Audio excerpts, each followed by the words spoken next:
Shalom! Você está no podcast Exegese e Exposição. Exegese on demand para você. Aqui é o Davidson Bignon. Eu sou mestre em Ciências da Religião, professor de Exegese Bíblica no seminário, pastor congregacional e também publisher editorial. Eu ajudo pastores e líderes cristãos a fazer estudos bíblicos na igreja sem ter problemas com interpretações erradas. Então, se você está pensando em compreender a sua Bíblia com segurança, não deixe de assistir a mais episódios como este aqui. Muito bem, então assine o canal, acione o sininho, curta, comente e também compartilhe. Você poderá me dar uma força me ajudando a ampliar o alcance com os estudos bíblicos de qualidade na internet.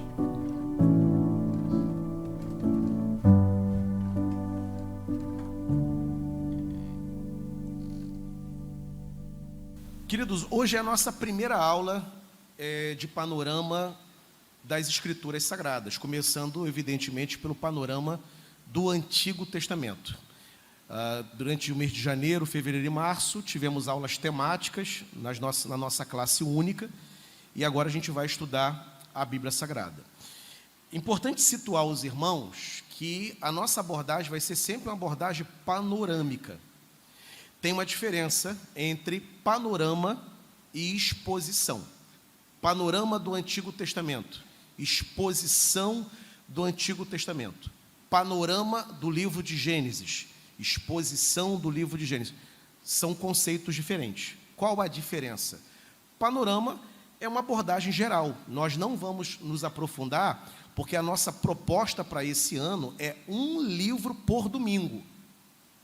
Então, não tem como sermos exaustivos, não entraremos nos capítulos.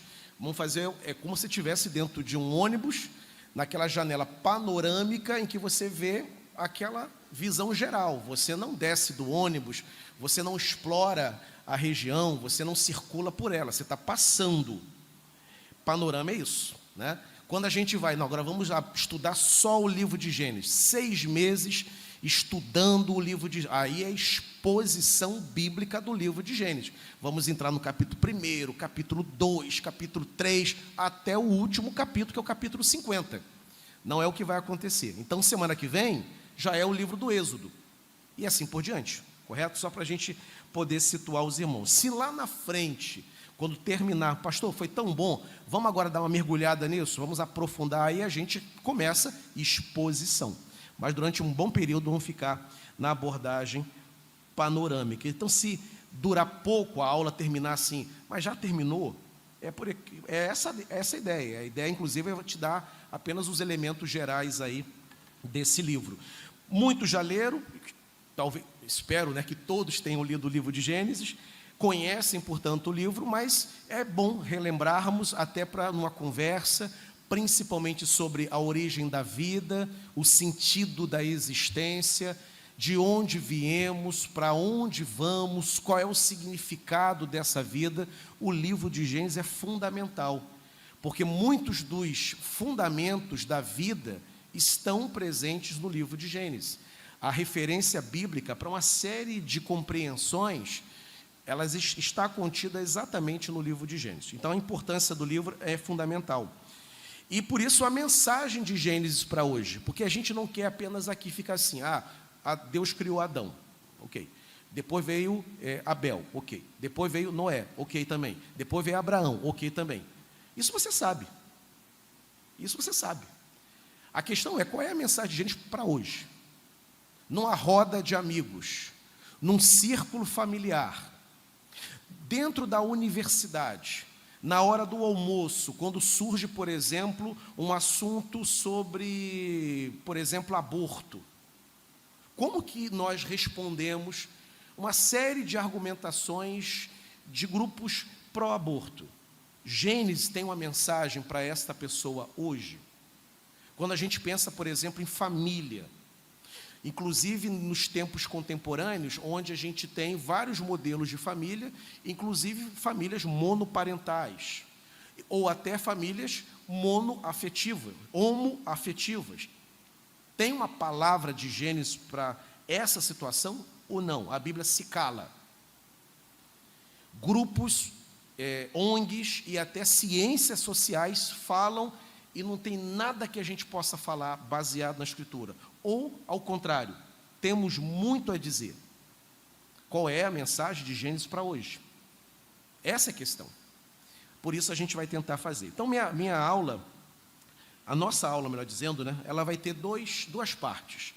Uma primeira parte bem básica, que é panorâmica, é um voo bem rápido na estrutura do livro, né? Não vou demorar muito nesse ponto.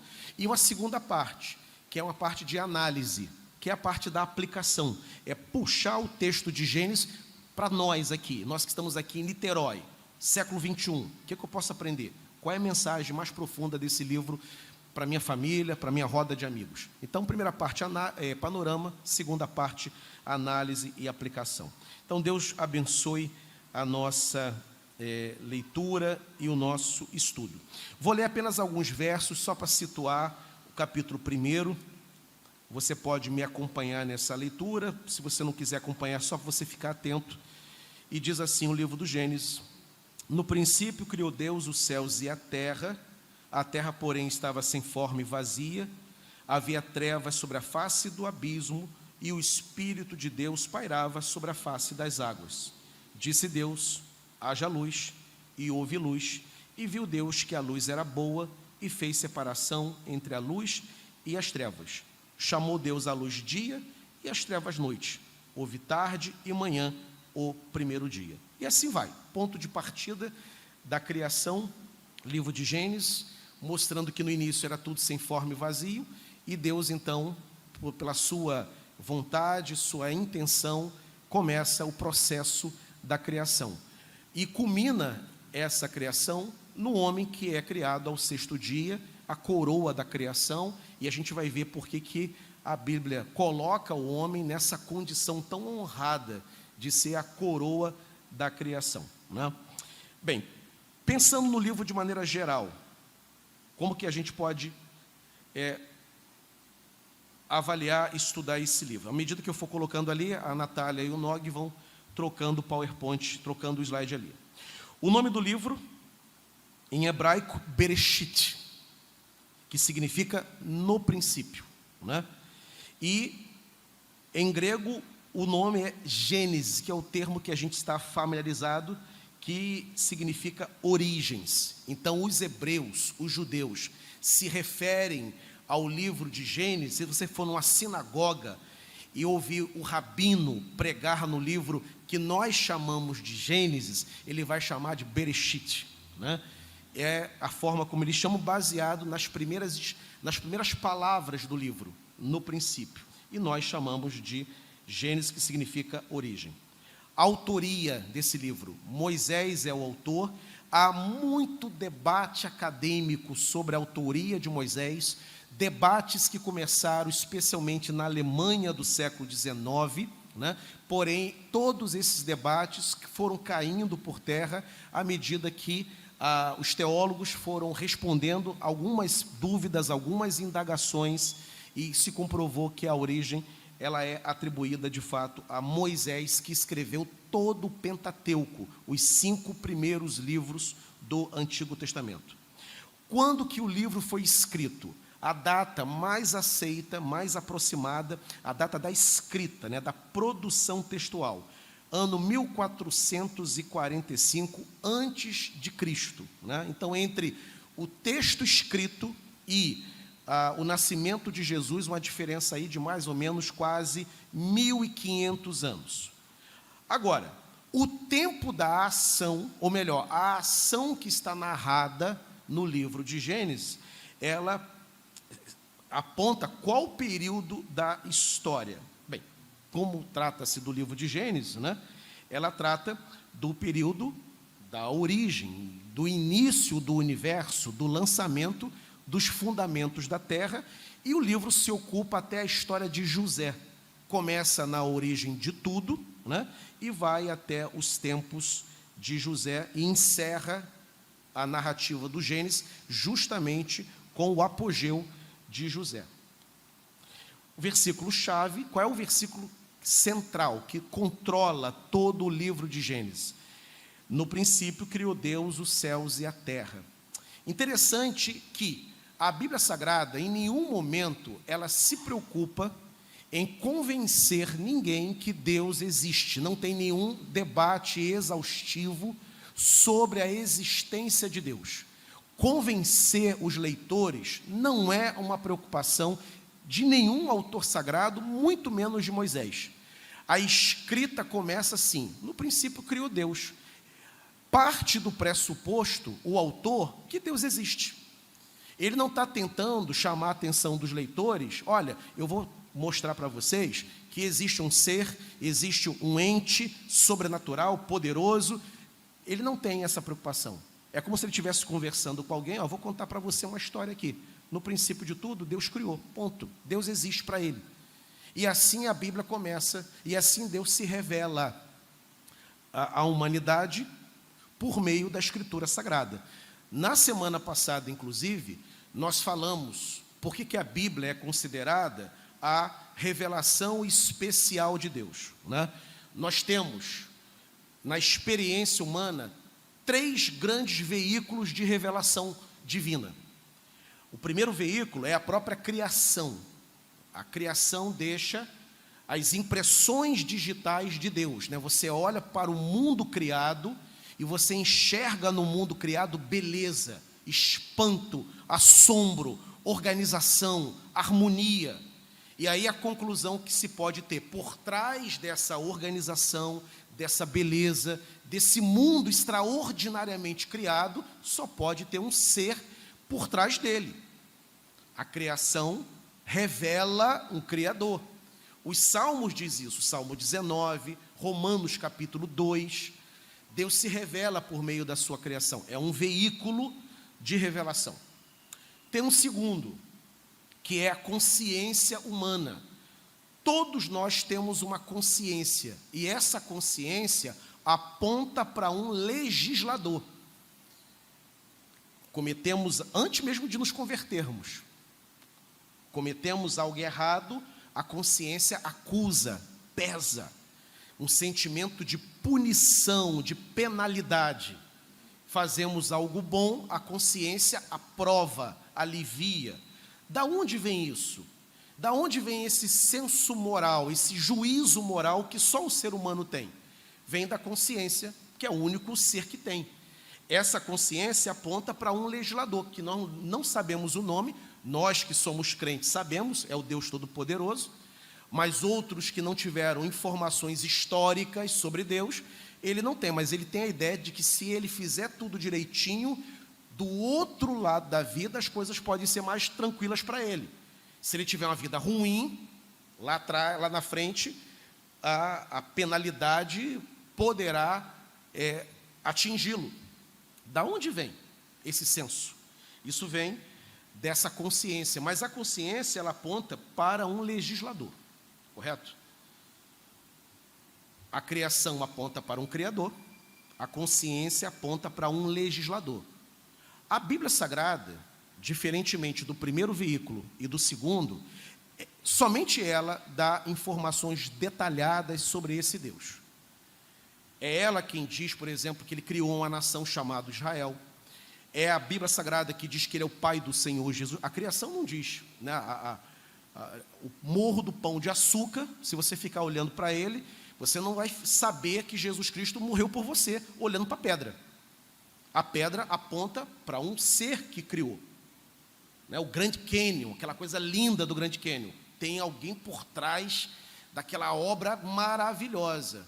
Mas a obra maravilhosa do Grand Canyon não nos ensina que esse Deus é Pai, Filho e Espírito. Esta informação, eu preciso abrir a página da Bíblia. E aí eu tenho esta informação. A Bíblia, então, é uma revelação especial.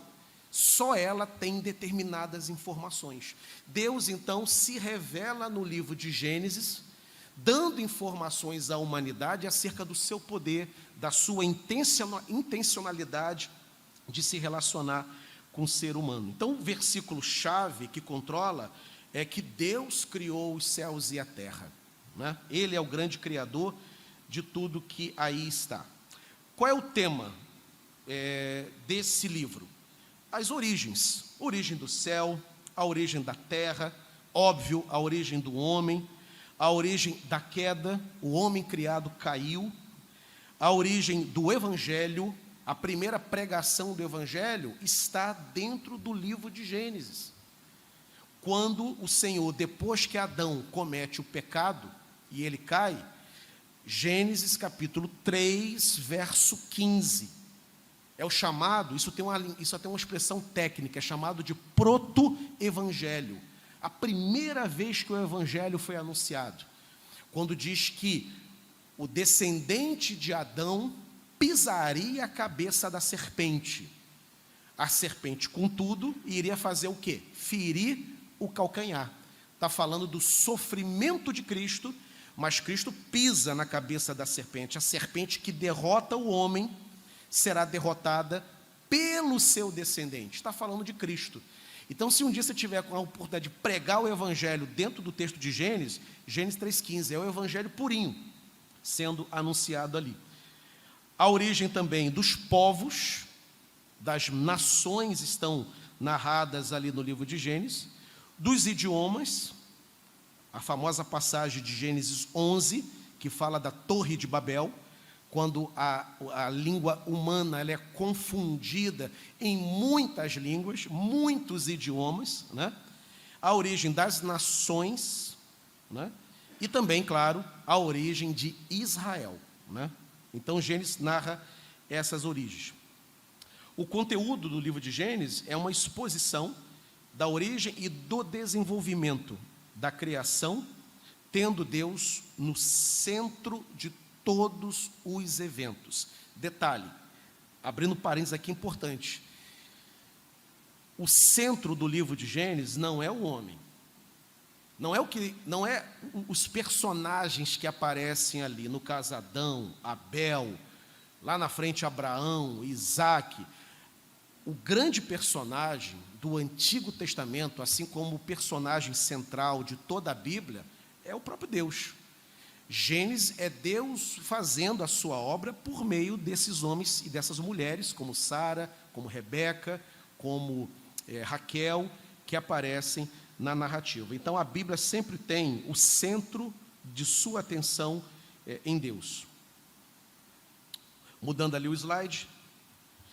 Até o capítulo 11, seguindo nessa visão panorâmica do livro, até o capítulo 11 do livro de Gênesis, os temas são universais. Criação, queda, né? Dilúvio, Torre de Babel, Deus confundindo ali o idioma único e dando à humanidade o que a gente chama de polissemia, né? Muitos idiomas, até o capítulo 11. No capítulo 12 em diante, né, o núcleo das narrativas passa a ser nada mais universal, mas passa a ser Israel. Deus vai formar um povo para si a partir do chamado de Abraão, correto? Então, até 11 é o que Deus está fazendo em todo o mundo. Do 12 em diante, o olhar de Deus se volta para a formação do povo que ele vai formar, do povo eleito. E interessante, Israel é a demonstração mais cabal no Antigo Testamento de uma eleição, porque Israel não existe.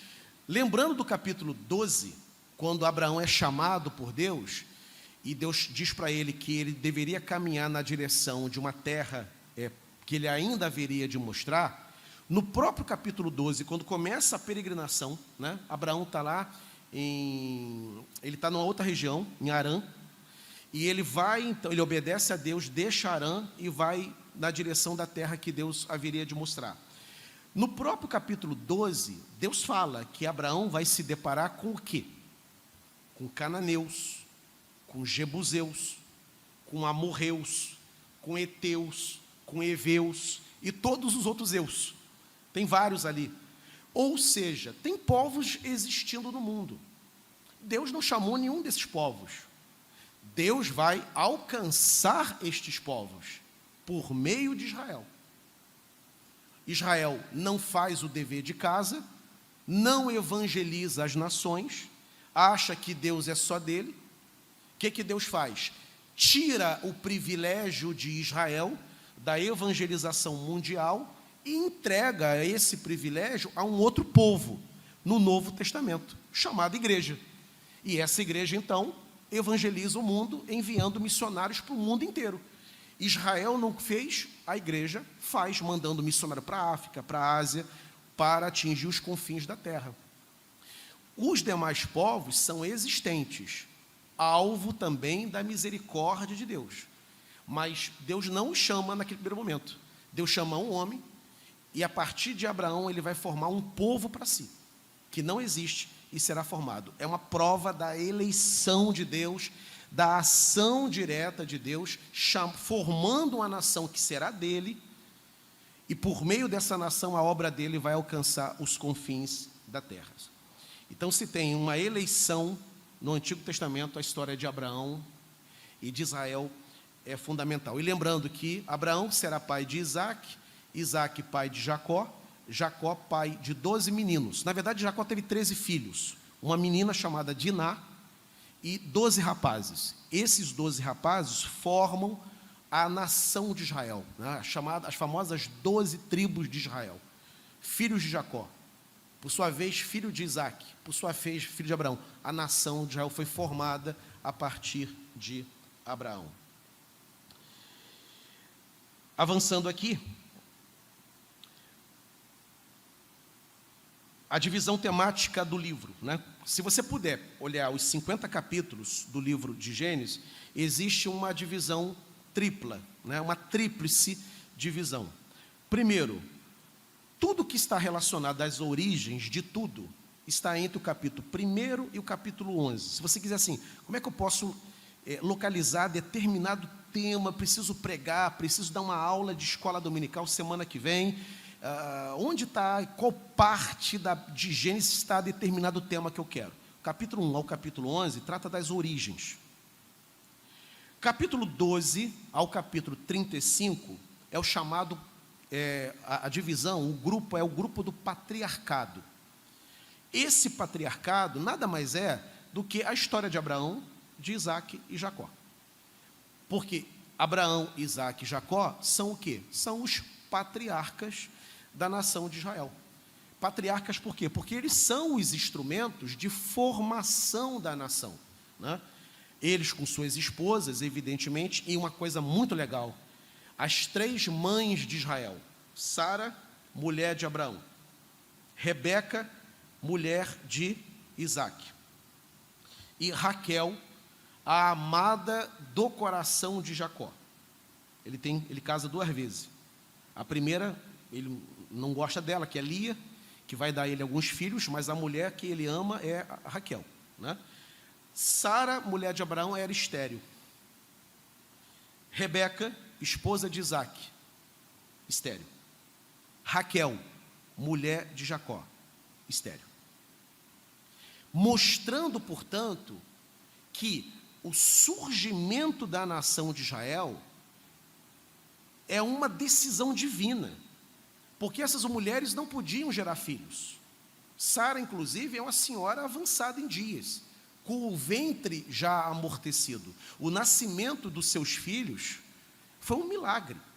Deus abriu a madre, abriu o ventre da mulher avançada em idade. Rebeca não podia ter filhos, e Deus dá a ela 2 garotos, gêmeos, né? E Raquel também não podia. Raquel, inclusive, ficava muito triste, porque a sua irmã, a Lia, era fértil, deu muitos filhos a Jacó, e ela não conseguia dar. Aí lá na frente, depois de muitos anos, ela dá 2 garotos a Jacó, Benjamim e José, que é o amado da alma de Jacó. As matriarcas da nação, as 3, tinham o ventre amortecido, deixando, portanto, para a história da humanidade, que o surgimento da nação de Israel era um milagre. Foi um milagre extraordinário da parte de Deus, ele formar uma nação a partir de mulheres que não podiam ter filho. Se existe eleição, predestinação no Antigo Testamento, eis um texto aí que é evidente essa ação divina na história humana, fazendo uma nação surgir por meio de quem não podia. Então, o capítulo 12 ao capítulo 35 é esse patriarcado, correto? E, por fim, do capítulo 36 ao capítulo 50, essa parte lida com a providência divina. É a história de José. Como que Deus ali controla a história humana, né? Porque José é esse exemplo de que Deus tem o controle absoluto da história nas suas mãos. Para ter uma ideia, se José não fosse vendido pelos seus irmãos para os ismaelitas que o levam para o Egito, nós não estaremos aqui hoje. Se José não fosse vendido pelos ismaelitas para o Egito, vendido pelos seus irmãos para os ismaelitas, nós não estaríamos aqui hoje. Porque a venda de José para os ismaelitas fez com que José chegasse lá na casa de Potifar. O que acontece na casa de Potifar? A mulher de Potifar coloca os olhos em José. Ele não quer nada com ela, e ela faz uma calúnia, né? Levanta uma mentira, dizendo que ela foi assediada por ele. Ele é preso, chega na prisão. Na prisão, ele se depara com 2 prisioneiros, um padeiro do rei e um copeiro do rei. No diálogo, na convivência, José descobre que ambos tiveram sonhos perturbadores. O padeiro conta o seu sonho, José interpreta. Resumindo, tu vai morrer. O copeiro também conta o seu sonho. José, que tinha o dom de revelar, né, ouve e conta. Você vai ser restituído ao cargo de copeiro. Aqui não é o teu fim. E, acontecendo isso, só te peço uma coisa: lembra-te de mim. Conforme o sonho, o padeiro morre. Conforme o sonho, o copeiro é restituído, liberto e restituído. Volta a servir o cara que mandava. E quem era o cara que mandava? Era Faraó. E aí, depois de um certo tempo, e esse tempo é importante, o copeiro chega para Faraó, que está diante de um sonho que ele não conseguia entender, interpretar, e chama todo tipo de conselheiro, de bruxo, de feiticeiro. Ninguém entendia. Aí o copeiro, vendo aquele alvoroço no palácio, diz: epa, hoje eu me dou conta da minha falta. Tem um cara que eu conheci, que eu acredito que deve estar lá. Se ele não morreu, ele deve estar lá, e ele é capaz de interpretar isso aí. Chamam José à presença de Faraó. Faraó lhe conta o sonho das 7 vacas magras, 7 vacas gordas, 7 espigas magras, 7 espigas gordas. E aí, ele, isso aí são 7 anos de miséria, de tormento, aliás, 7 anos de prosperidade, e depois vai vir 7 anos de crise mundial.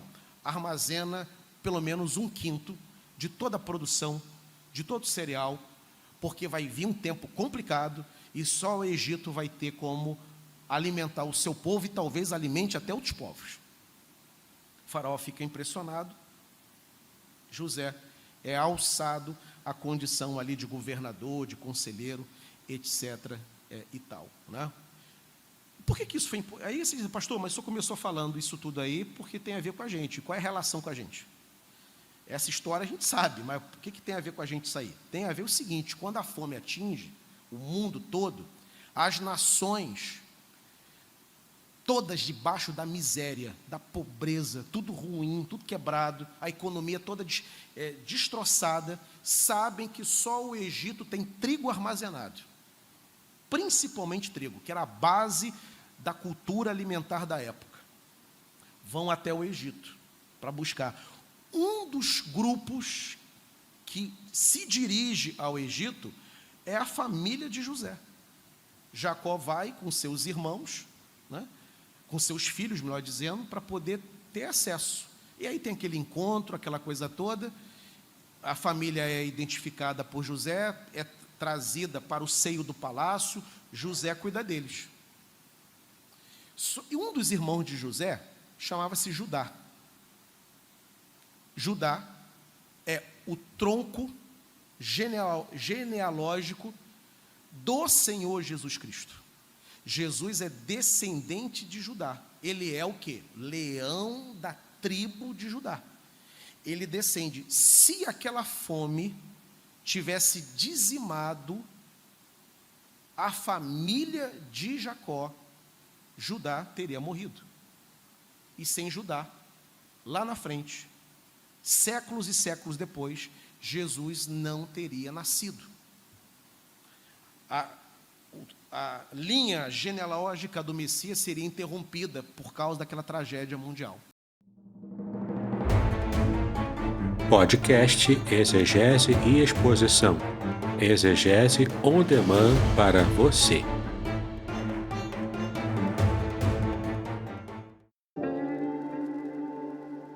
Shalom!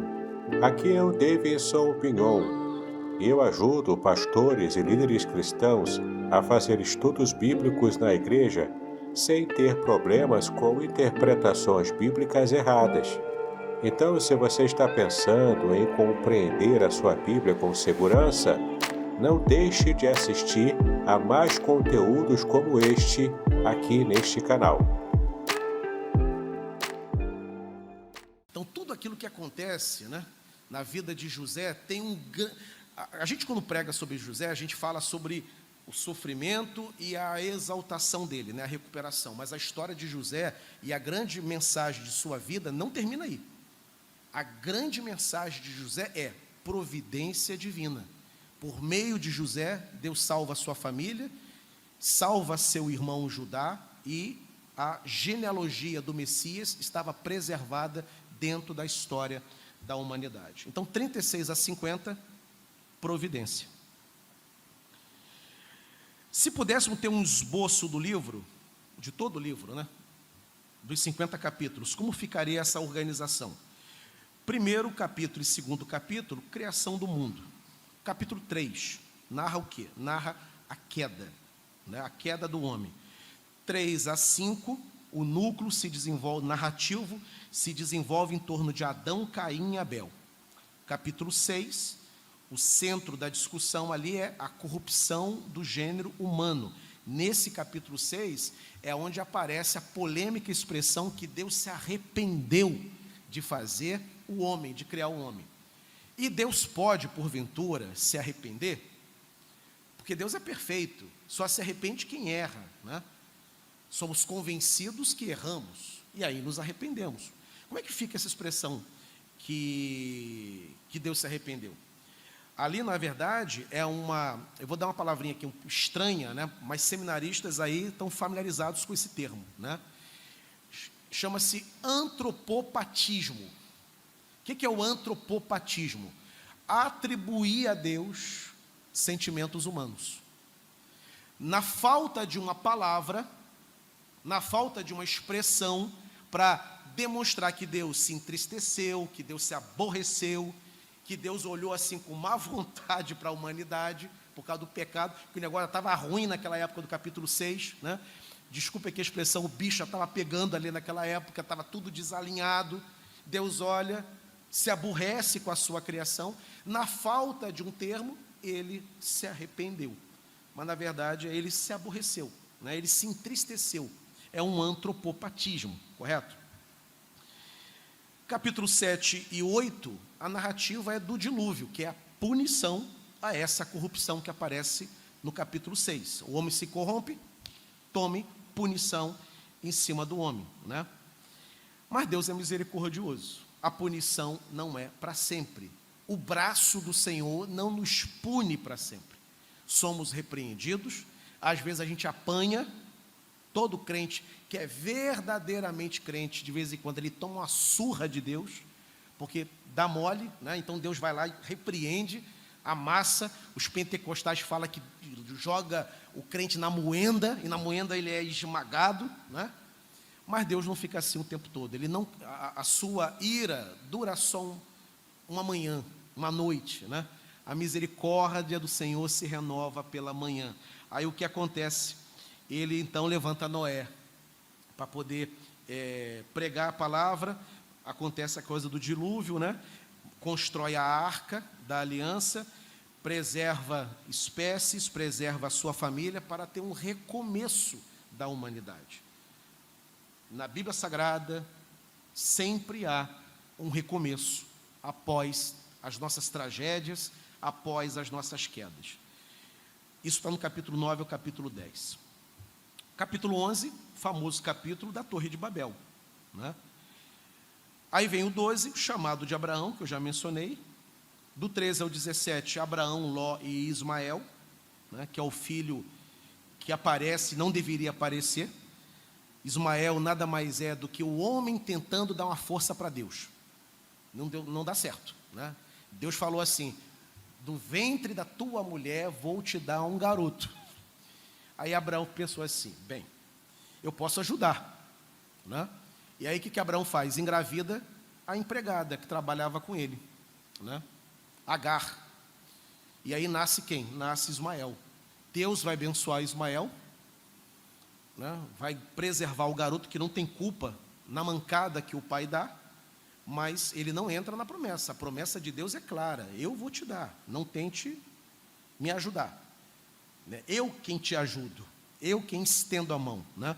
E depois Deus dá Isaac à família. Isso está no 13 até o 17. 18 a 19, polêmico trecho que fala de Sodoma e Gomorra, né? 20 a 23, a história de Abraão, Sara, agora sim, Isaac, o filho da promessa, em ti, né, a minha descendência será chamada em Isaac. E aí está o trecho que lida com isso. 24 a 28, quem domina a narrativa é o próprio Isaac. 29 a 34, Jacó. Todo o trama bíblico se dá em torno dele. Depois nós temos os descendentes de Esaú e Jacó, 35 e 36. Aí entra José em cena. E aí José domina a narrativa até o verso 47. Então são 10 capítulos tratando da providência de Deus sobre a vida de José. E por fim, fechando o capítulo, né, morte de Jacó, os 2 últimos capítulos, 48 a 50, com a morte de Jacó, fechou o livro de Gênesis. Essa é a estrutura panorâmica do livro, né? Esse PDF, eu estou vendo que o Daniel ali está tirando foto, esse PDF depois eu mando. Eu vou colocá-los no grupo da igreja, e isso aqui tudo vai para o grupo depois da igreja ali. Quem quiser baixar no seu laptop para fazer uma consulta, depois pode. Bem, assim a gente entra na segunda parte. A primeira parte panorâmica já foi. E aqui agora eu entro na análise, e aqui eu caminho para o fim da aula, e vou abrir aí para quem quiser fazer alguma colocação, alguma pergunta, alguma contribuição, né? O que o livro de Gênesis nos fala hoje? Porque o que nós vimos na primeira parte é a estrutura, que é conhecida. Talvez você não tenha esse esquema que eu apresentei, que é um esquema técnico, de você entender o livro, saber em quais trechos determinadas narrativas se encaixam, né? Mas ele é conhecido. Inclusive, é muito fácil ler o livro de Gênesis. Quem se converte, começa a ler o livro, é uma leitura muito prazerosa. É muito difícil você encontrar um crente que tem problemas com Gênesis. Problemas se tem com Levítico. Números, então, você tem que estar com a fome de ler Bíblia para você encarar números. É difícil, é complicado, né? Você tem que perseverar ali, porque é um negócio complicado. Agora, Gênesis, você tira de có e salteado, né? A estrutura é fácil. Mas qual é a mensagem para hoje? Qual é a relevância? Porque o livro não foi escrito só para dar conhecimento. O livro é um chamado a um posicionamento, a uma resposta. Temos uma mensagem para dar para o mundo, baseada no livro de Gênesis. Que mensagem é essa? Qual é a aplicação que a gente faz? Bem, Primeiro, o livro de Gênesis, ela tem uma afirmação categórica. Há um Criador no universo. O universo não existe por acaso. O universo, o mundo e tudo que existe não é resultado do caos, que deixa de ser caos e vira organização. O mundo não é resultado de dinâmicas e fatores biológicos e fatores físicos. A biologia existe enquanto ciência, temos biólogos aqui, inclusive, na igreja. A física, ela existe, ela está lá na estrutura da realidade, é impossível você negar, mas a biologia e a física não explicam, por si só, a origem do universo. São tentativas, a ciência tenta entender e vai oferecer explicação à luz do seu campo de conhecimento. Então, o biólogo tem uma explicação, tenta dar uma explicação, o físico tem, o astrônomo tem lá uma explicação. Mas qual é a mensagem do livro de Gênesis? Olha, respeitamos essas tentativas, mas nós entendemos, à luz da palavra de Deus, de que tudo que existe parte de um ser sábio, poderoso, capaz e eficaz. E, aliás, essa realidade, você tem duas grandes tentativas de explicá-la. Você tem uma tentativa secular, que está no campo da ciência, da física já mencionada, da astronomia, da biologia. São tentativas seculares de explicar o mundo. A outra tentativa são tentativas religiosas de explicar o mundo. Toda religião tenta apresentar uma resposta de como o mundo foi criado. O islamismo tem a sua resposta, o budismo tem lá a sua concepção, né? E nós? Tudo bem que somos religiosos, somos cristãos, né? Mas nós não acreditamos numa cartilha religiosa que algum guru nos ensinou e seguimos cegamente. Nós temos a palavra de Deus, a Bíblia. Então, o livro do Gênesis, o livro oferece uma resposta ao mundo. Como que o mundo foi criado? Qual é a origem de tudo isso que existe? O livro do Gênesis responde a um Criador que iniciou isso tudo que existe. Como eu coloquei aí, Gênesis é a resposta da origem de toda a existência. Porém, não há uma tentativa de ser exaustiva, né? Detalhada sobre a forma e o tempo.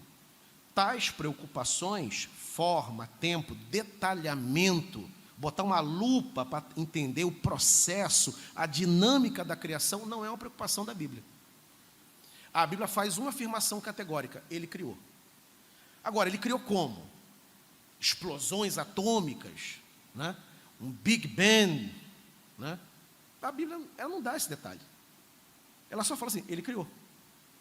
Quem vai tentar entender, esmiuçar, detalhar e explicar exaustivamente é o cientista. Não é uma função nossa. Isso não está na Bíblia. Ela não se preocupa em fazer esse tipo de abordagem científica da origem de tudo, não é? E também, além de um Deus criador, Gênesis responde e oferece também oferece uma resposta de que esse Deus que criou é também um Deus organizado. Ele colocou a terra em determinado lugar, Ele colocou os lagos, os mares, os oceanos em determinados lugares. A terra está no universo, no único ponto que ela poderia estar. Se a terra estivesse um pouco à frente de onde ela está, na Via Láctea, um pouco mais próxima do Sol, por exemplo, nós seríamos torrados. A vida humana seria impossível por causa da incidência de calor. E se tivesse mais distanciada de onde ela está do Sol, isso aqui seria um grande polo norte, a vida seria impossível. A ausência de calor impossibilitaria a existência da vida. Então, Gênesis mostra que, e é o trecho que a gente não leu, porque não considerei necessário, o capítulo 1 todo, mostra Deus distribuindo, Ele criando e distribuindo, terra em certo lugar, mar em outro, e coloca os fundamentos do céu, né? E coloca os corpos celestes, né? Explica qual é a função dos corpos celestes, um vai iluminar a noite, que é a lua, outro ilumina o dia, que é o sol, né? Ele cria as estações do ano. Nós estamos agora naquela que eu considero a melhor estação do ano, que é o outono. É o friozinho sem chuva, né? É o tempo bom de você marcar um café com Aurinho lá em Teresópolis, né? É o melhor lugar para você estar, né?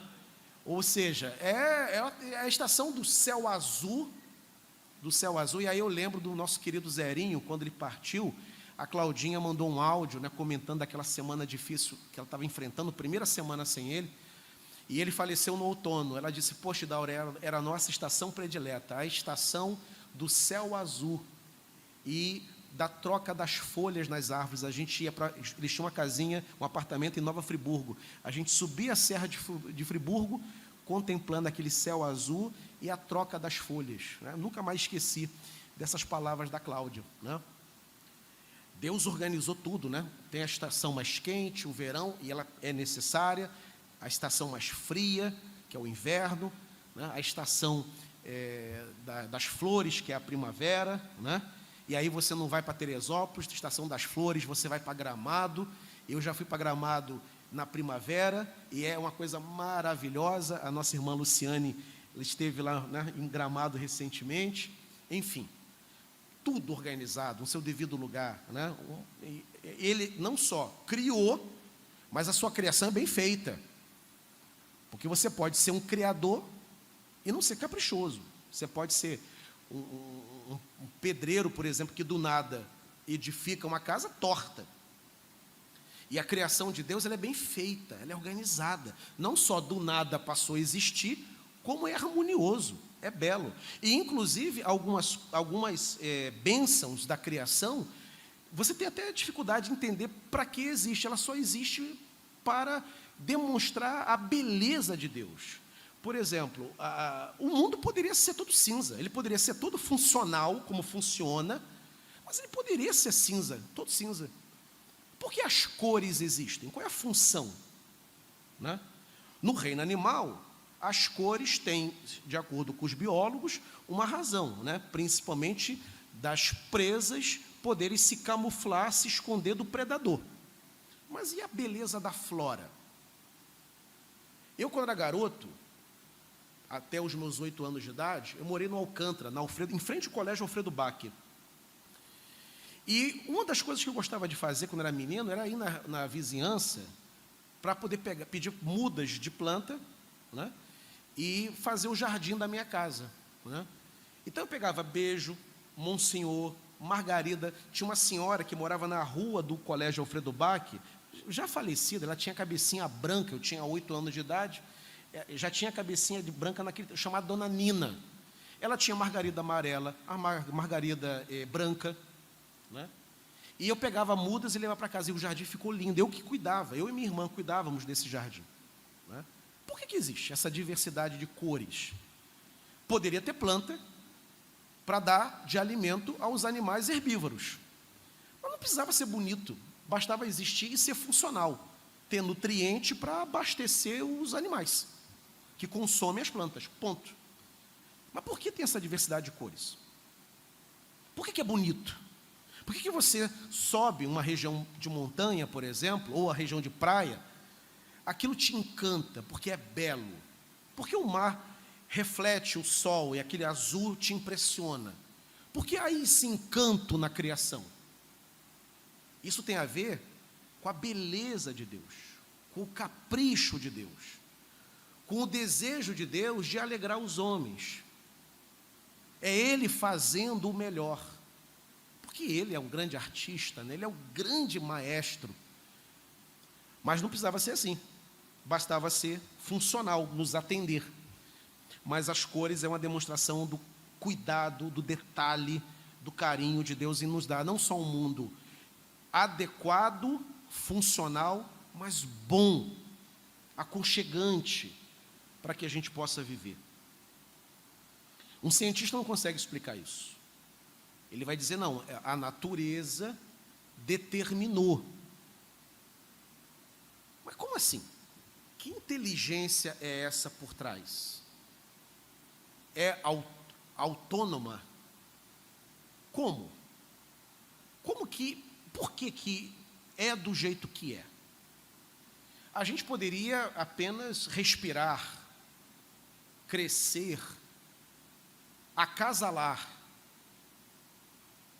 mas nós não precisávamos nos apaixonar, nós não precisávamos nos emocionar.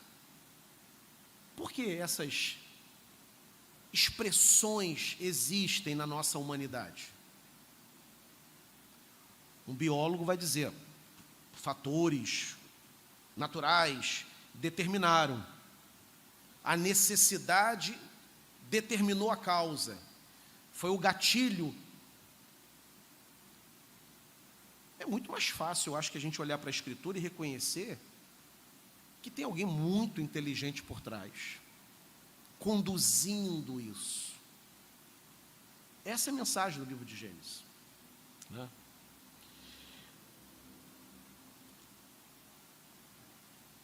Outra questão também, que a gente, letra C, deixa eu ver se está aparecendo ali. Acho que não.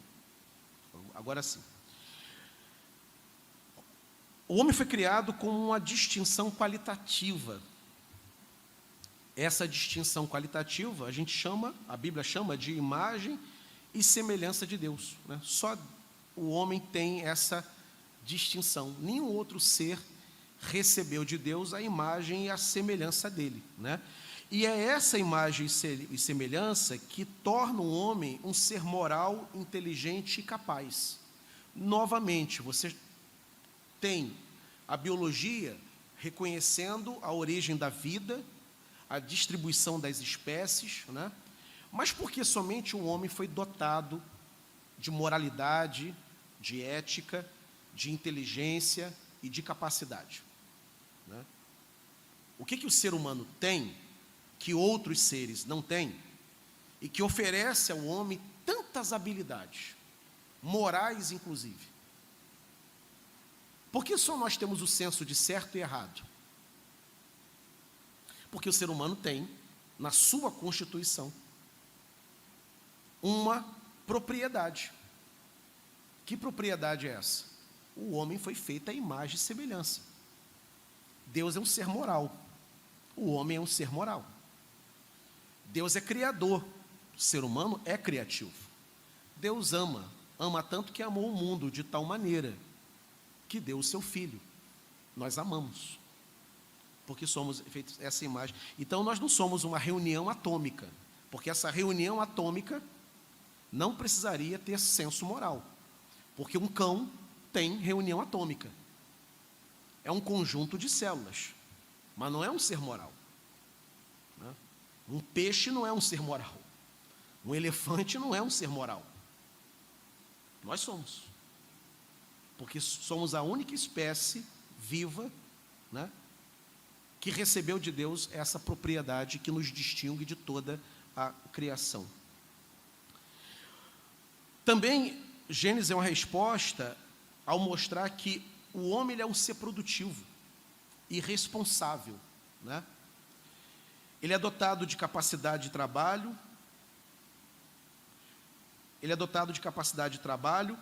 e sua ação no mundo colabora para o desenvolvimento e a preservação da vida.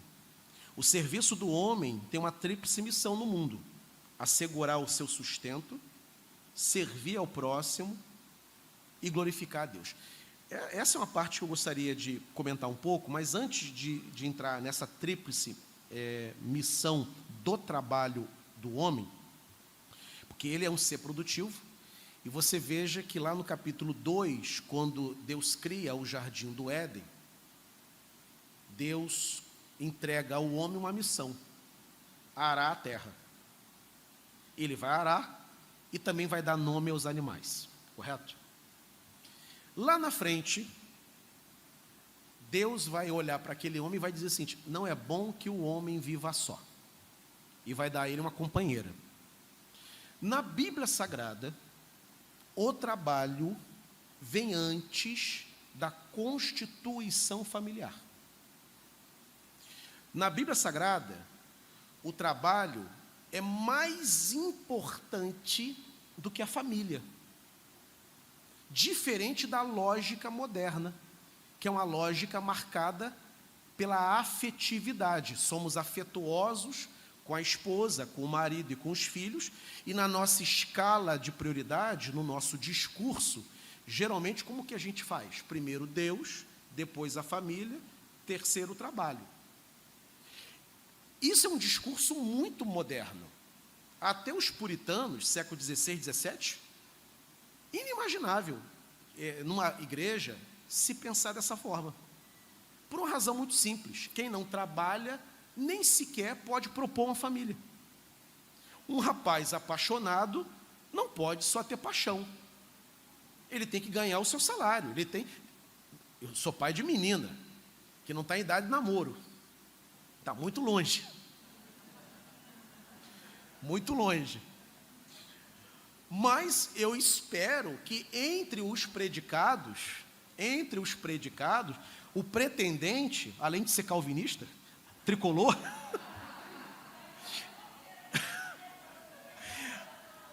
além de calvinista e tricolor, que seja trabalhador, que goste, né, nem sei se essa linguagem é mais usada, que goste do trampo, né?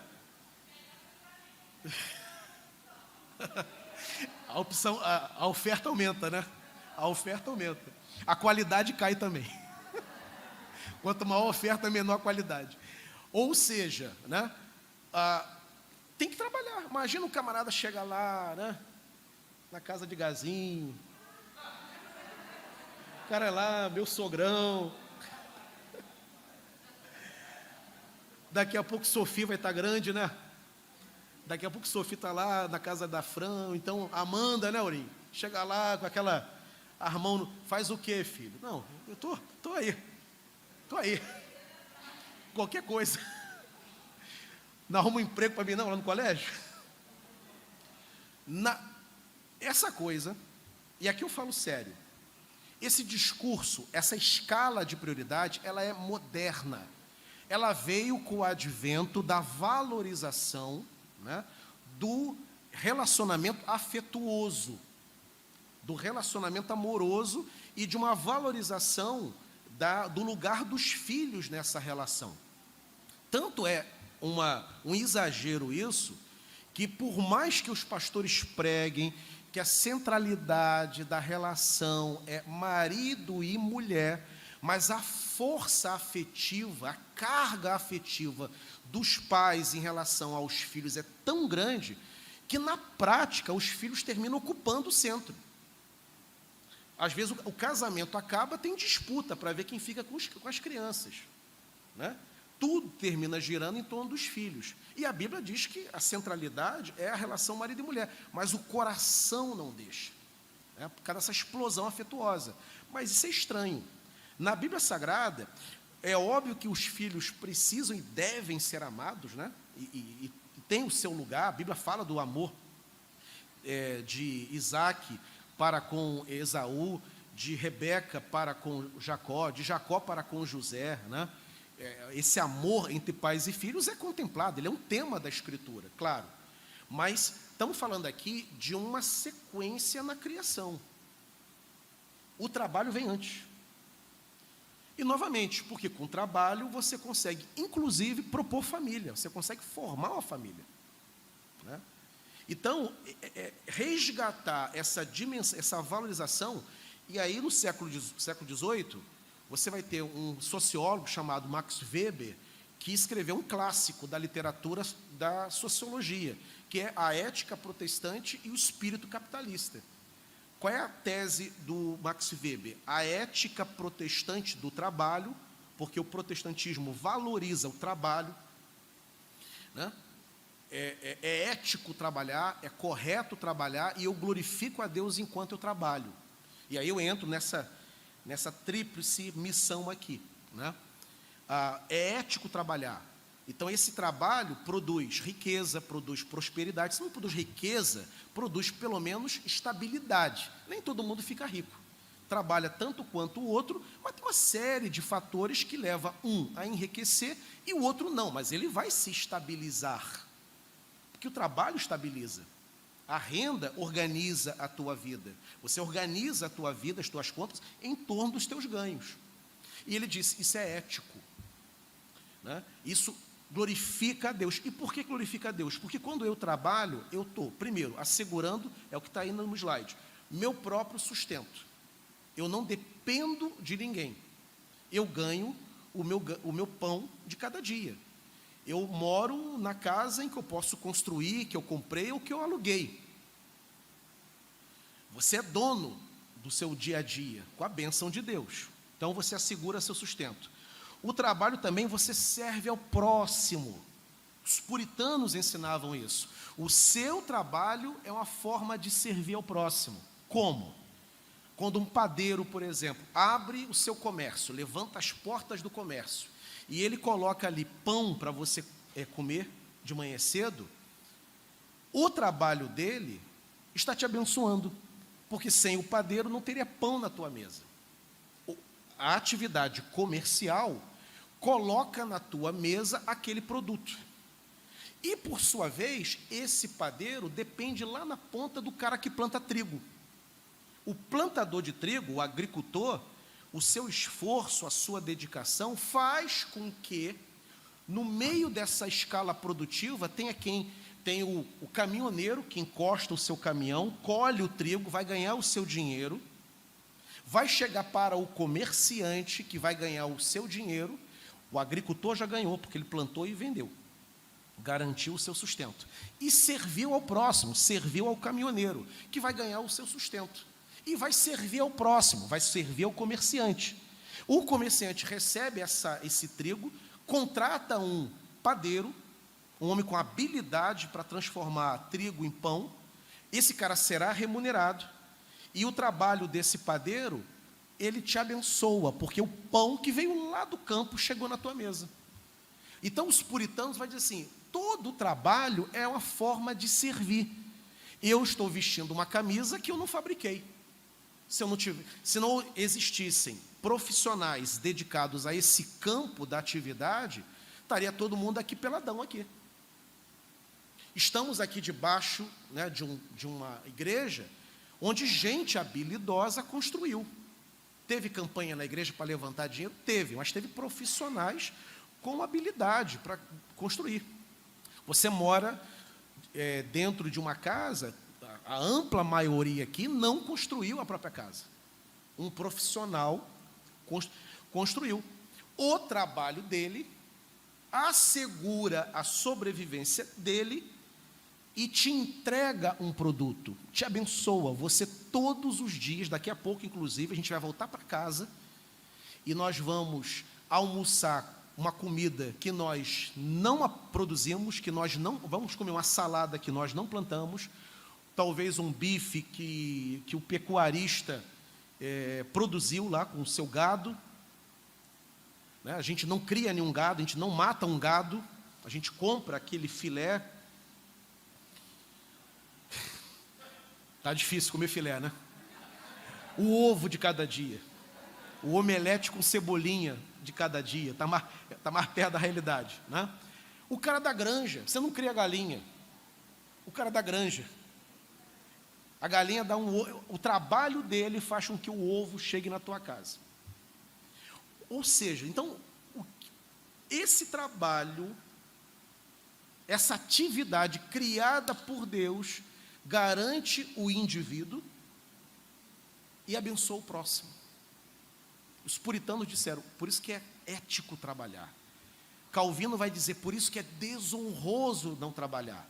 Aí você entende, nessa teologia do trabalho, uma implicância que Calvino tinha, e não era maldade de Calvino, é porque Calvino era muito apegado a essa honra do trabalho. Ele proibiu que houvesse pedintes em Genebra. Os críticos de Calvino pegam no pé dele. Então, esse cara era um monstro, esse cara era um ditador, o ditador de Genebra. era terrível. Não, não era isso. É que Calvino diz o seguinte: não, se você não pode trabalhar, vamos estudar a causa. Não trabalha por inabilidade em razão de uma doença. A igreja cuida. Resolvemos. Agora, se você é forte, saudável e útil e não quer trabalhar, isso é pecado. As portas de Genebra estão abertas para você ir embora daqui. Ele botava para fora, mas botava para fora quem? Quem não queria trabalhar, não quem não podia trabalhar. Porque Calvino lendo, não, é ético, é correto, é decente, é espiritual, é moral. E você faz alguma coisa para o próximo. Teu carro enguiça, você leva no mecânico que tem conhecimento. E o conhecimento dele faz o teu carro andar novamente. O trabalho dele, você o remunerou e ele te abençoou com o conhecimento dele. Um professor distribui conhecimento aos seus alunos, ganha o teu salário e abençoa com conhecimento, serve ao próximo, correto? E por fim, nisso Deus é glorificado. A gente olha a criação funcionando, todas as atividades em pleno funcionamento, a gente percebe, cara, que coisa harmoniosa, que lógica, que coisa boa, né? Deus é glorificado, porque é Ele que comanda isso. Tanto é que há vocações diferentes. Imagine se todo mundo fosse ser mecânico, todo mundo fosse arquiteto, todo mundo fosse ser agricultor. As muitíssimas vocações profissionais atendem necessidades humanas. E a humanidade toda ela é protegida, desenvolvida e servida por meio do trabalho. Gênesis dá essa mensagem ao mundo. Vou tentar correr, porque na semana passada ficou um pouco prejudicado o debate, né? Já estava a hora bem avançada. E eu quero seguir à risca esse modelo de um livro por domingo. Eu não quero deixar para o domingo seguinte. O homem é um ser social, e ele é um ser social. Ele é um ser social, porque ele tem necessidade de relacionamento, e ele tem necessidade de relacionamento porque ele foi criado por um Deus relacional. Deus trino, Deus comunitário, Pai, Filho e Espírito. Deus é uma comunidade. E essa comunidade, né, Deus trino, quando cria o homem à sua imagem, sua semelhança, esse homem tem sede de sociabilidade. Não é normal você querer andar sozinho, que não tem nada a ver com timidez, nada a ver com gostar de silêncio, nada a ver com personalidade discreta. Você pode ser tímido, discreto, mas gostar de pessoas, estar perto. Talvez você não goste de se expor em público, mas você gosta de estar no meio de gente, né? Por que a gente gosta? Por que o cara isolado é um cara estranho? Porque não é normal. Normal é gostarmos da convivência, né? Porque Deus gosta de convivência. O pai convive com o filho convive com o espírito. É uma convivência eterna ali, né?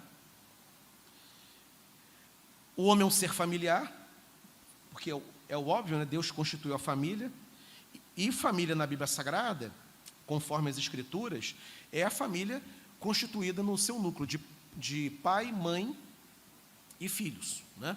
E aqui a gente toca em sensibilidades, porque nesse mundo moderno você tem outros modelos de família, né?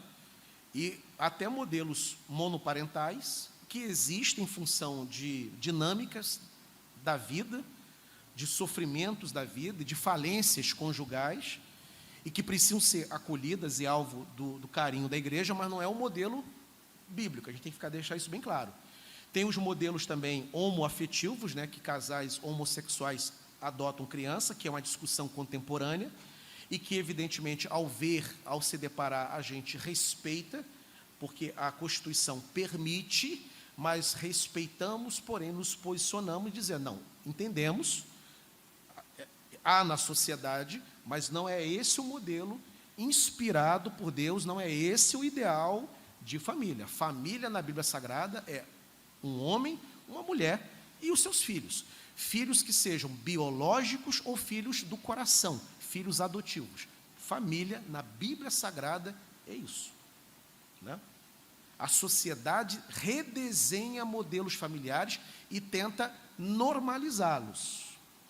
Novamente, respeitamos sentamos na mesa para dialogar, mas entendemos que modelo é o que está no livro de Gênesis. Por que nós não acolhemos, por exemplo, admitamos que um casal homoafetivo compre um apartamento, venha morar aqui pertinho da igreja, vê a igreja aberta às 18 horas, vem no culto, ama a pregação, ama a igreja, ama o louvor, volta no segundo domingo, no terceiro, no quarto, no quinto, começa a congregar. Essa família será apresentada, pastor, eu quero ficar aqui. Essa família será recebida no primeiro domingo de outubro, como eu faço, né? Está lá João e o seu companheiro Marcelo e tal. Ele vai ser recebido, irmão está aqui, né? Vai ter classe, vai ter sessão dos oficiais para aprovar a recepção deles, né? E vou mandar para a Assembleia vai dizer se aceita ou não aceita, e claro que a igreja vai aceitar, e no primeiro domingo de outubro eu vou... Não vai acontecer isso. Não serão membros da igreja. Por quê? Porque a igreja é clara, porque a Bíblia é clara. Serão acolhidos e muito bem recebidos, serão cumprimentados por todos nós, vão circular pela igreja, vão circular, vão almoçar quando vão almoçar, vão assistir ou vão ouvir os sermões, vai ter relacionamento com o pastor, vai ter relacionamento, mas vai ser membro? Não. Um deles toca teclado maravilhosamente, um dia eles vão tocar teclado na igreja? Não vão tocar, a menos que rompa com a relação. Por quê? Porque a Bíblia é clara. Não é uma relação reconhecida por Deus. Não é uma relação abençoada por Deus. Não é uma relação constituída por Deus. Essa é a mensagem do livro de Gênesis. Por que nós entendemos que o aborto é pecado? Né? Não só crime contra a vida, mas um pecado. Por causa do livro de Gênesis.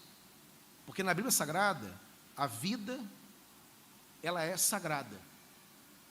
O ponto de partida é o Senhor, que constituiu aquela vida. Então, não admitimos que haja interrupção. Por exemplo, quem acompanha o noticiário deve ter visto, né, que aquele famoso ator que foi um galã na década de 60, Alain Delon, ator francês, milionário, atualmente morando na Suíça, está combinando com seu filho de fazer uma eutanásia, né? Aliás, não é nem eutanásia, tem um outro nome, é o suicídio assistido. Repete para mim. Ortotanásia, que é o suicídio assistido, né? A legislação da Suíça permite. Ele está morando na Suíça por questões tributárias, porque é questões de impostos, e também porque lá permite isso. Ele já é cidadão suíço, né? Ele quer interromper a sua vida, enfim. Pode ou não pode? Na Bíblia Sagrada, não. Para um antropólogo, um sociólogo, um filósofo, essas discussões não passam pela Bíblia. Claro, ele não crê. Como eu falei semana passada, um filósofo, ele olha para o texto com muito respeito, o texto da Bíblia. Mas é apenas um texto religioso, antigo, de muito valor histórico, que ele próprio leu. Leandro Carnal, por exemplo, é um leitor da Bíblia. O Luiz Felipe Pondé é um leitor da Bíblia. Tem até um programa dele explicando teologia, o Pondé. Ele se declara agnóstico, né?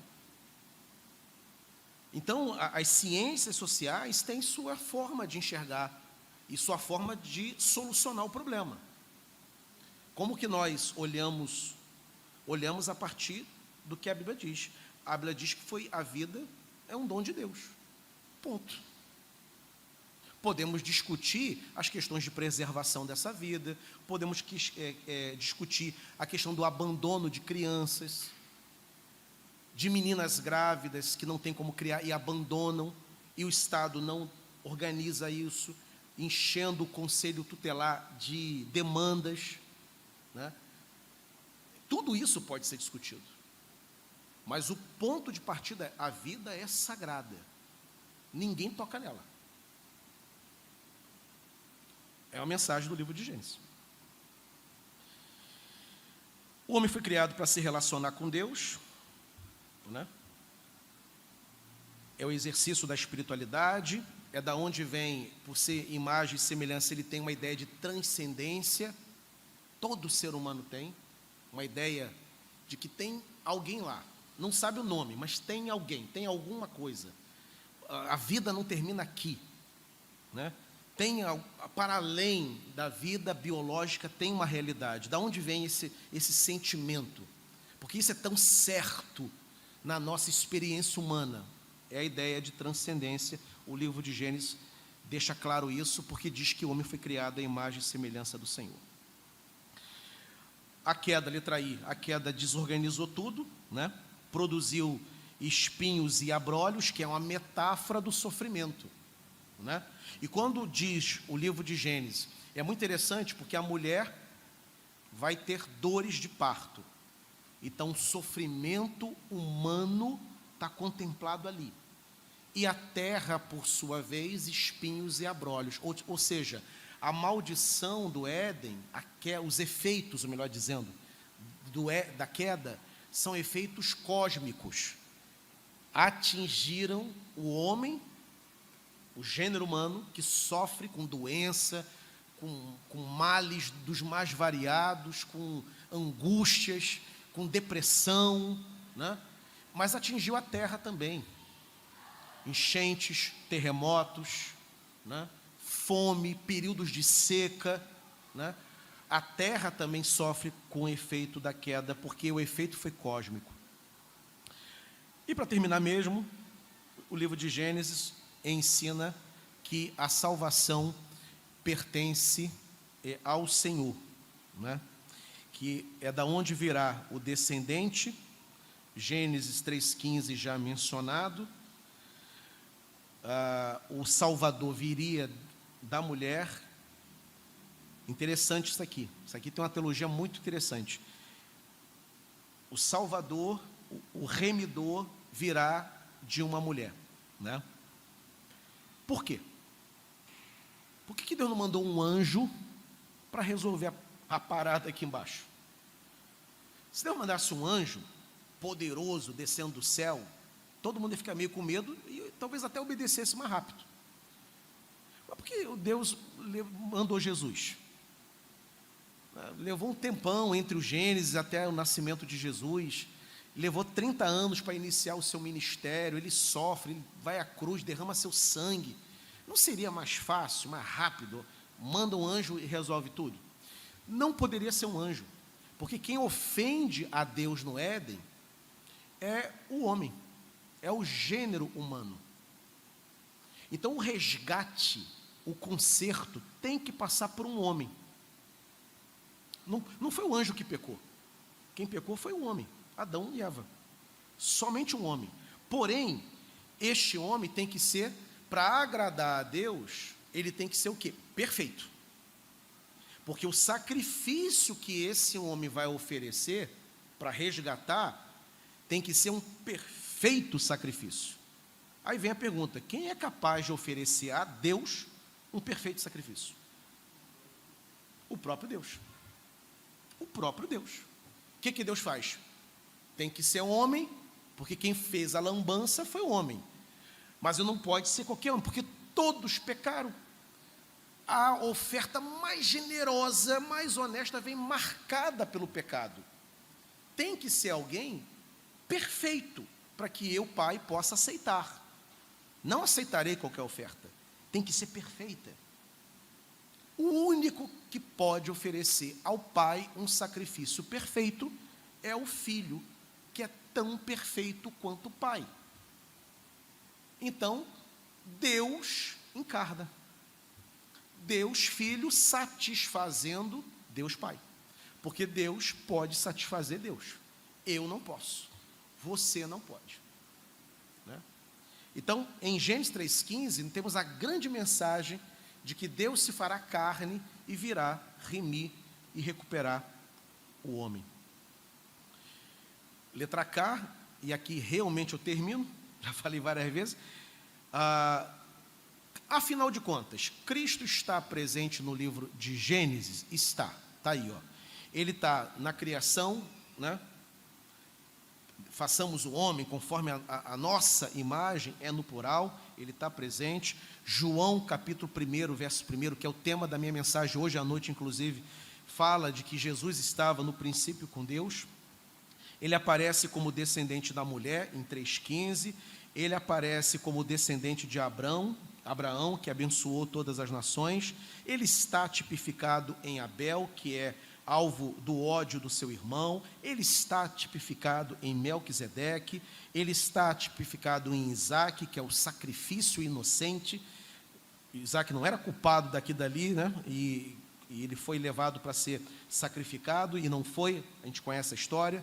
Está tipificado também em José, que era santo no sentido de piedoso, né? Foi traído, foi acusado injustamente, assim como Cristo, sofreu como Cristo sofreu, entretanto foi paciente como Cristo foi, era alguém inocente, as acusações contra José não eram verdadeiras, assim como as acusações contra Jesus não foram, perdoou os seus irmãos, né? Essa questão de perdoar os irmãos, né, José foi ofendido, né? Trabalhar esse texto aqui nessa semana foi muito importante para mim, né? Porque às vezes a gente é alvo de uma abordagem que você não considera justo, né? E você quer às vezes retaliar, e a Bíblia nos ensina a perdoar, a caminhar a segunda milha, a amar, né? A nunca a pagar com a mesma moeda. A Bíblia te ensina sempre a perdoar, que a única proposta do cristão é perdoar. Então essa passagem foi muito abençoadora para mim nessa semana, trazendo à memória compromissos que todos nós temos que ter como crentes que nós somos, né? E reconhecimento. Cristo foi exaltado e José reconhecido, né, por Faraó. Então José aponta, essa coisa de tipificar, né, é um apontamento. Abel aponta para Cristo, Abraão aponta para Cristo, né? José aponta para Cristo, Melquisedeque aponta. Então ele é um tipo no Antigo Testamento de Cristo. E assim a gente chega ao fim. Referência bibliográfica, a Bíblia que eu utilizei, e a obra do Ângelo Galhardi, que é a referência teórica das nossas aulas. Você pode solicitar, pode comprar direto na Amazon, se você quiser essa obra, pode pedir também a Suzana faz a encomenda, chegando o livro você acerta com ela. Sendo até uma quantidade, fica até mais baratinho. 12:05, falei até mais do que eu queria, né? Mas não posso terminar sem abrir pelo menos para a oportunidade de pergunta, alguma colocação, alguma contribuição que alguém queira fazer. Aurinho, presbítero Áureo. Pastor, a aula foi maravilhosa. A gente vê que Gênesis acalma o coração, trabalha a nossa mente para tudo que nós precisamos. Eu vou então me permitir sair um pouquinho, e o senhor pode, eu não sei nem se essa pergunta ajuda muito, mas é uma curiosidade que eu vejo e muitas vezes nós como crentes não sabemos colocar. Como é o livro do princípio, o livro das origens, nós vimos aqui hoje na aula que mais ou menos de 5.000 anos, né, a origem humana, Adão e Eva, um Deus todo-poderoso, criação perfeita. Nós que somos criacionistas, não evolucionistas, cremos nessa perfeição. A pergunta é, como que, ou aonde o homem pré-histórico, Neandertal, Erectus e outros nomes que nós aprendemos, que são situados na ciência, com milhões de anos lá para trás, dinossauros. Foge um pouquinho, inclusive na aula boa que o senhor falou, isso tem assunto mais a ver com a ciência. Então, não espero do senhor que uma aula tremenda sobre isso, mas apenas uma colocação ainda que simples. Sim. Porque muitas vezes somos arguídos sobre isso. Onde que ficaria, depois dessa criação, Adão e Eva? Imaginamos um casal perfeito, bonito, saudável, e aí a gente voltar lá atrás, onde que ficaria isso? Essa pergunta é interessante, Aurinho. Quando a Bíblia fala, por exemplo, da criação em 6 dias, né? Você tem algumas formas de você olhar para isso, né? Uma delas é que são 6 dias literais. o que é um tanto problemático, né? E a outra forma é que são, na verdade, eras incontáveis de anos. Então, quando fala da criação de um dia e depois a criação do outro dia, entre esse dia e o outro, ali você tem milhões de anos abarcados ali. Essa é a proposta que, geralmente, que muitos teólogos caminham, né? E essa proposta é o que explica essas lacunas, né? É onde entra a questão dos próprios dinossauros, que é inegável. Uma vez um irmão chegou assim: pastor, os dinossauros existiram? Eu falei assim: se você for no museu, aquilo é o quê? Claro que existiram. Está lá, não tem nem como você negar. É uma invenção aquilo? Então está lá. Agora, onde que se encaixa na Bíblia? A Bíblia é silenciosa acerca disso, né? Ela fala da criação, ponto. E ela não dá detalhamento de toda... Você pode ver que até espécies mais convencionais, elas não são narradas no livro de Gênesis, capítulo 1. Cão, gato, né? Elefante, que são animais que a gente conhece, nem eles aparecem, né? Então, ela não tem essa... O autor sagrado, inspirado pelo Espírito, ele não tem essa preocupação.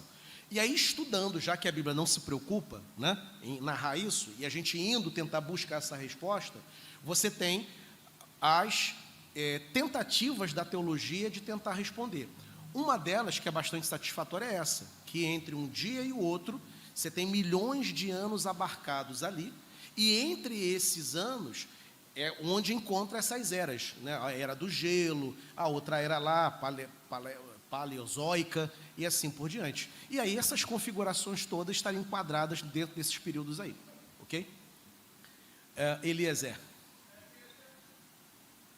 Queria até dar uma sugestão, também já estudei bastante sobre isso, né, que eu sou biólogo, né, então, eu volto e outra eu pergunto a mesma coisa.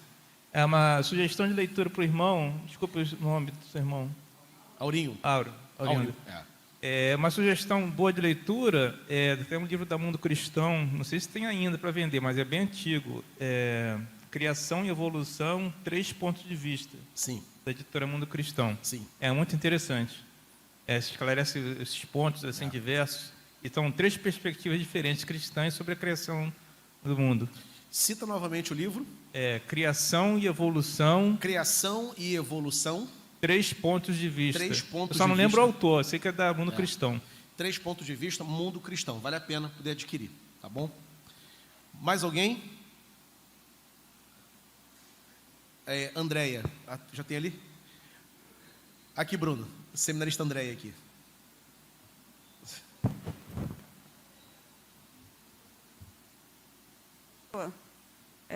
A gente tem um testamento que tudo apontava para Cristo. A gente teve a queda do homem e a gente teve Cristo vindo e sendo crucificado para que a gente pudesse se redimir e ter vida de novo com Deus. Sim. Mas ao longo de toda essa história, até Cristo vir e isso acontecer, os seres humanos pecavam e Deus estabeleceu formas de que ele pudesse pedir perdão por aquele pecado dele, que Sim. fosse com novilho lá novinho, que não tivesse manchas, que fosse perfeito e tal, e que pudesse se redimir dessa forma. Então, nesse período em que isso acontecia, em que Deus estabeleceu que seria dessa forma, é claro que Deus já sabia que o filho dele lá na frente ia vir, que ele ia sofrer para que a gente pudesse ser redimido dos pecados. Então, quando Deus estabeleceu tudo isso, em que as pessoas pudessem fazer dessa forma, seria para que elas pudessem se redimir daquele pecado temporário, daquele que ela cometeu, não do pecado original. E Jesus ele veio para que ele pudesse ser sacrificado para nos redimir pelo pecado original. Seria isso? Esse paralelo. A pergunta, André, é a seguinte: antes de Cristo vir, né? Isso. Como ficava o perdão dos pecados temporais, né? Tem um pecado original, que a gente já nasce com ele, né? Isso, e perfeito. tem um pecado que eu cometo no meu dia a dia. Né? Então, aí o que Deus estabeleceu que fosse Sim. feito eram pelos pecados do dia a dia, era isso? Era isso. Porque o pecado... Não tinha nada a ver com o pecado original. Não, nada a ver com o pecado original, porque a solução para esse pecado, né, é a vinda de Cristo, né? Agora, naquele tempo, antes de Cristo nascer, como que a pessoa era salva? Porque hoje a gente prega Cristo, Quem crê em Cristo está salvo. Mas no Antigo Testamento, como é que Cristo salvava se ele não tinha nascido ainda? A Bíblia fala da esperança messiânica. Quem morreu esperando o Messias, morreu na fé do Messias. Então esse teve o seu pecado total, né? Então ele tinha lá o seu novilho que ele entregava, que perdoava a ofensa cometida, brigou com o vizinho, né? O que ordenava o Antigo Testamento? Traga uma oferta e aquele pecado específico será perdoado, né? E assim foi todo o Antigo Testamento. Além disso, além dessa oferta, tinha também uma esperança messiânica. Não bastava apenas trazer a oferta. Senão viria uma espécie de, briguei, vou lá, pego um cordeiro, mato e sigo a minha vida, entrego para lá e Deus vai me perdoar mesmo e a vida acabou. Além disso, você tinha uma esperança messiânica, um envolvimento com o Deus de Israel. Quem morreu na fé messiânica foi salvo por Cristo antes do tempo do seu nascimento. E o autor de Hebreus, ele ensina isso para a gente, entendeu? Então é um perdão total, completo, oferecido pelo Senhor. Tá bom? Mais alguma, queridos? E a gente pode terminar? Luiz. Não pode faltar a pergunta do Luiz, não, Luiz. Bom, eu vou fazer uma pergunta que é para o senhor desenvolver, na verdade. Bereshit bara Elohim. Criou do nada. E queria que o senhor desenvolvesse em cima do design inteligente, que é da onde vem vindo esse movimento de conversão de cientista, NASA, de todas as ciências, inclusive sociais. Sim, por favor. Sim. O design inteligente é o seguinte, né? Na verdade, o design inteligente é a forma de explicar Salmo 19. É isso. O que o Salmo 19 diz? Os céus proclamam a glória de Deus. O firmamento anuncia a obra das suas mãos. Um dia revela conhecimento a outro dia, e uma noite revela conhecimento a outra noite. Ou seja, tem impressões digitais de Deus na criação. Os céus proclamam, os céus anunciam a existência de um Criador. Então, o que o design inteligente, numa linguagem científica, acadêmica, diz, é o que o Salmo está dizendo. Há no universo um design inteligente que aponta para um ser, para uma inteligência organizadora de toda a realidade. Então, o design inteligente, ele é, na verdade, a forma como um cientista tenta explicar a beleza, a harmonia da criação. Porque você vai ter cientistas que insistem, né, e muitos até com muita honestidade, de que as causas são naturais, que as causas são biológicas, que são fatores, enfim, que deram origem, mas eles não conseguem explicar como que é tão perfeito, né? Como que é tão lógico, como que é tão e belo, inclusive. Porque, como eu disse, poderia o mundo ser funcional, mas ele não precisaria nos emocionar. Exato, né? Não precisaria, eu não precisaria me emocionar com a paisagem, porque a emoção de uma paisagem, ela não tem uma função biológica. O meu coração não bate melhor ou pior porque me emocionei. Até tem uma reação cardíaca, mas não é necessário. A gente se emociona porque a gente é dotado dessa capacidade. O cientista não consegue explicar isso, né? Da onde vem? A gente tem a resposta. Vem do Deus Criador. Então, o design inteligente é a tentativa do cientista, numa linguagem acadêmica, explicar como que há pistas de que o universo aponta para um Criador. Ok? Podemos terminar, queridos? Cada hora? 12h15. Vamos encerrar, então? Vamos ficar de pé. Terminar a nossa aula. Vou pedir para Jéssica Monfort fazer essa oração, encerrando a nossa aula nessa manhã. Soberano Deus, queremos te agradecer, ó Pai, por estarmos aqui mais uma vez na Tua presença, aprendendo, Senhor, sobre Ti. Porque sabemos que cada vez mais o mundo nos coloca diante desse desafio e o inimigo, ele é astuto e rodeia nós o tempo inteiro querendo provar a nossa fé, querendo estremecer a nossa fé, querendo colocar a gente em dúvida quanto ao Senhor, querendo fazer nos tentar, ó Deus, e querer invalidar a nossa fé e aquilo que a gente crê, Senhor, nos envergonhando também. Então, por isso que é importante estarmos aqui aprendendo, porque esse é o nosso argumento, essa é a nossa arma, essa é a nossa luta.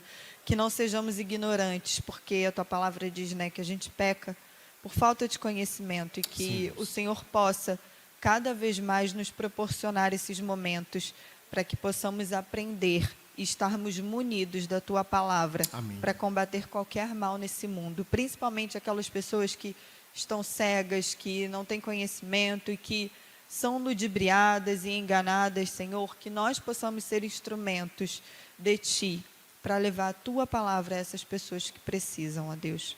Leva-nos em paz para os nossos lares, que o Senhor também suscite dúvidas e questões, porque é a partir disso que a gente pode cada vez mais ir tendo certeza, é a partir das nossas dúvidas, e que possamos voltar à noite guardados também pelo Teu Espírito Santo. Cuida de cada um aqui, em nome do Teu Filho amado Jesus. É isso que te agradecemos e te pedimos. Amém. Amém, queridos. 18 horas, celebração da ceia do Senhor.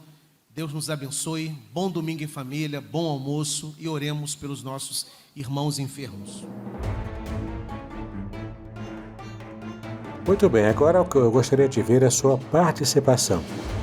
Entre em contato comigo, compartilhe a sua experiência comigo e quem sabe até se você enviar em formato de áudio, eu possa aproveitar a sua experiência para apresentar no próximo episódio do podcast Exegese e Exposição. Eu sou Davidson Pignon e eu ajudo pastores e líderes cristãos a fazer estudos bíblicos da igreja, sem terem problemas com interpretações erradas. Se você então está pensando em compreender a sua Bíblia com segurança, não deixe de assistir a mais episódios como este aqui. Então, assine o canal, acione o sininho, curta, comente e também compartilhe. Ajude-me a ampliar o alcance com estudos bíblicos de qualidade na internet. Que Deus abençoe os seus estudos, paz e bênção sobre a sua vida.